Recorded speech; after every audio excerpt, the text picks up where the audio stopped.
Hey, it's Big Game James McCarty, sports director at Flag Family Media, here with Dragon women's basketball head coach Karla Nelson. Coach, the 25-26 season is here for us. Where is the excitement level as a coach coming back for another season as you get a chance to be on the court each and every night? Well, I think the most exciting thing is that we have some veteran players back and some really good veteran players back, and I'm excited to see what they do and where they take our freshmen and sophomores. The loss this past season, of course, of Natalie Jens due to graduation. Mm-hmm. There's a bit of a void there, of course, a 4-year player that meant so much to the program. Where have you seen preseason the new leaders being able to step up and try and best fill that role? Well, right now I think our leadership is excellent. I think we have Taryn Johnson, Abby Berge, Carly Fisher, all three really good leaders for us.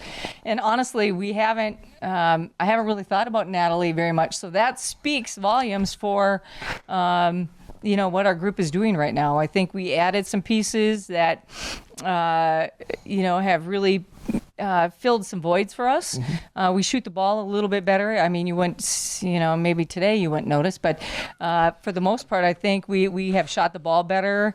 And, we have a lot more options offensively than we have probably in, I would say, 3, 4, 5 years. So if those people, continue to develop, I look forward to seeing where we go.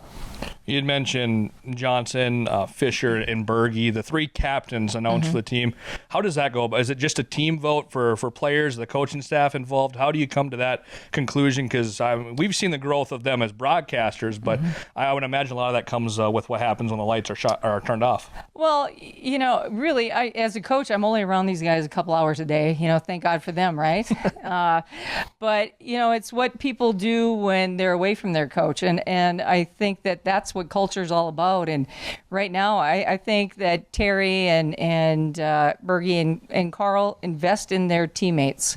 And when you do that, you expect, things to really go smoothly, or for the most part, it allows people to grow and get comfortable. And I think they've done a good job with that. And I really appreciate them, and I trust them and respect them. And I believe that if we're going to do well, it's going to start with those three.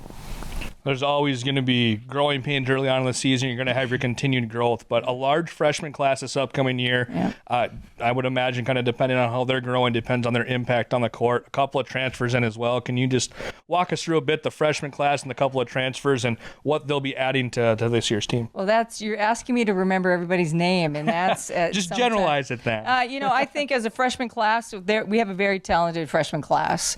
I think they fit really well with the veterans for the most part. I'm excited to see what they do. We went up and scrimmaged UND, and I thought they played very well.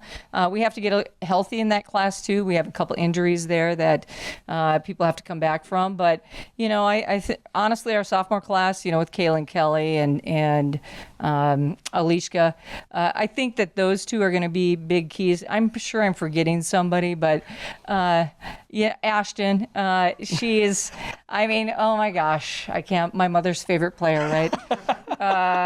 And I'm not lying. That's the only person my mom asks about.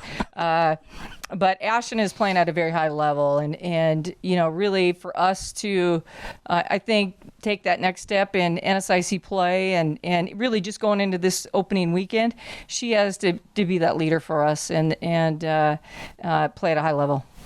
The last couple of seasons, really tough non-conference schedules. To kind of get a feel for where your team's at, working through some of those kinks and things of sorts, where do you think your team's at as you enter non-conference this year? And based off of what you've seen from other teams last year, how tough or fruitful can this non-conference be? Well, our non-conference schedule is extremely tough. I think everybody in the NSIC schedule is pretty tough in the preseason, so we look forward to that. But right now we haven't played anybody except ourselves for about 3 weeks, and we're actually sick of each other. As far as where we're at, I think we're ahead of where we've been the past couple of years. So I'm pretty confident, but guarded confidence. If you know me, I'm kind of crusty, never think anything's good enough. But I'm guarded in that regard because I understand how, talented the teams that we are going to play are. If we show up and we play well, we will beat a lot of teams. But if we don't defend, don't rebound, don't value the basketball, we'll struggle just like any team. So, but I have a lot of confidence in this group. I think they're fun to coach. They're pretty coachable for the most part. They're not perfect, but they're a good group. They're going to be fun to watch. And how we start is not how we're going to finish. I believe that this team has a really high ceiling, and I foresee us getting there. Preseason now with Jamestown adding to the league. You guys are back to the North and South divisions, similar to what you were when you had Upper Iowa. Preseason, North champions, overall kind of middle of the pack for the conference. How do you go about tailoring that to start out the season? Does it even matter to you? And kind of how do you maneuver that? It doesn't matter to me. I mean, I understand that it's a coach's pull. What do coaches know? Like, we don't know anything. I mean, and if you really look at the poll, I mean, we were picked to finish 7th overall. So, I mean, the North really got shafted in a way that not a lot of respect is handed to the North. And so I think the North is really going to have to go out and earn it. Doesn't matter if it's us or, another team in the North. I mean, you're going to have to go compete. And our league is super tough from top to bottom. And I'm not even sure who's at the bottom. I do know that at the top is probably Mankato. I mean, from this past weekend, they've just drilled people, scoring 100 points in, I think, 2 of their 3 contests. So they are just picking up where they left off. But in turn, I'm a firm believer that if you want to be good, you have to play good teams, which we are. And then you have to get better and you have to play tough. And nobody's going to give you anything. Nobody's going to feel sorry for us.